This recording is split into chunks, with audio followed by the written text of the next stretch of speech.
हरे कृष्णा दोस्तों, ये महेश रावल वापस आपकी नई वीडियो में इसी 1.2 एक्सरसाइज में जो अगला क्वेश्चन है वो लेकर आया हूँ।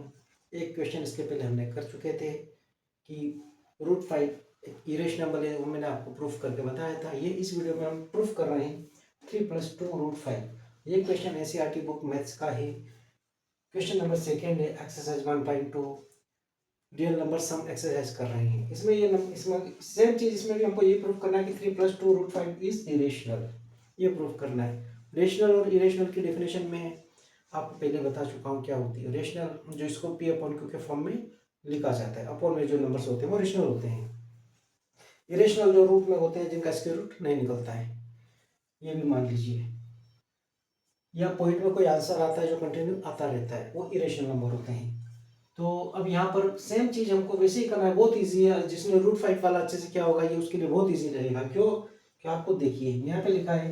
अच्छा, ये हिंदी मीडियम वालों को मैं हिंदी में भी बोलूँगा, इंग्लिश में लिखा हुआ है, कंफ्यूज मत होना, टेंशन मत लेना, क्योंकि वही लाइन में हिंदी में भी बोल रहा हूँ। यहाँ मैंने लिखा है let us assume that 3 + 2 √5 is a rational number.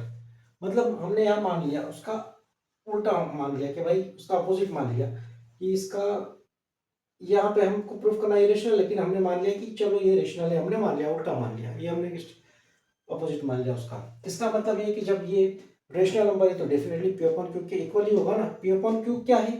को प्राइम इंटीजर्स हैं। को प्राइम इंटीजर्स मैंने बताया था जिनका केवल एक डिजिट वन एक कॉमन फैक्टर होता है, इसके अलावा कोई कॉमन फैक्टर नहीं होता है, जो एक दूसरे को डिवाइड नहीं करते हैं, ये मान लो वो को प्राइम इंटीजर्स हो। एक दूसरे के अपॉन में रेशनल नंबर है तो डेफिनेटली इसके इक्वल होंगे। क्यों होंगे? क्योंकि हमने ये मान लिया है कि भाई ये भी एक रेशनल नंबर है, तो दोनों रेशनल नंबर इक्वल हो गए। अच्छा, यहाँ q is equal to not zero, जो क्यों है जीरो के इक्वल नहीं है, जीरो के बराबर नहीं है। अब इसको हमने सोल्व किया, अरेंज किया कैसे कि भाई अब ये तो मालूम है आपको कि ट्रांसपोज करते हैं 3 को, तो 3 उधर जाएगा तो कौन सी साइड का हो जाएगा? माइनस का हो गया। इधर प्लस का था, ट्रांसपोज किया, इक्वल के उधर गया, माइनस का हो गया, सबको पता है। इसी तरह से ये रूल होता है कि √5 के साथ ये 2 × में है, इक्वल के उधर जाएगा तो अपॉन में आएगा, अपॉन में होता है तो इंटू में आता है, इंटू में होता है तो अपॉन में जाता है। उसके पहले मैंने इसको सोल्व किया है, क्यू का मल्टीप्लाई 3 में 3q, और जब पी क्यू का क्यू पे के पहले केवल पी के अपॉन में था, यहाँ मल्टीप्लाई करने के बाद क्यू इन दोनों के अपॉन में एक साथ आ गया। अच्छा, 2 का उधर ले गए हम, 2 का ट्रांसपोज किया, इंटू में था तो ऊपर आएगा कि नीचे? नीचे आएगा। क्यों? क्योंकि ये इंटू में तो उधर डिवाइड में जाएगा। अब यहाँ पर ये बस यहाँ तक हमारा एक तरह से सोल्व हो चुका है। हमको कुछ लाइंस यहाँ पर लिखना है क्या कि भाई ये हम ऑलरेडी प्रूफ कर चुके हैं कि अब √5 क्या है? इरेशनल है। तो we know that √5 an irrational number. हम जानते हैं कि भाई √5 क्या है? इरेशनल नंबर है। जब ये इरेशनल नंबर है और ये आपको क्लियर दिख रहा है अपॉन में रेशनल नंबर, अब ये रेशनल नंबर और ये रेशनल नंबर दोनों आपस में क्या इक्वल हो सकते हैं? नहीं।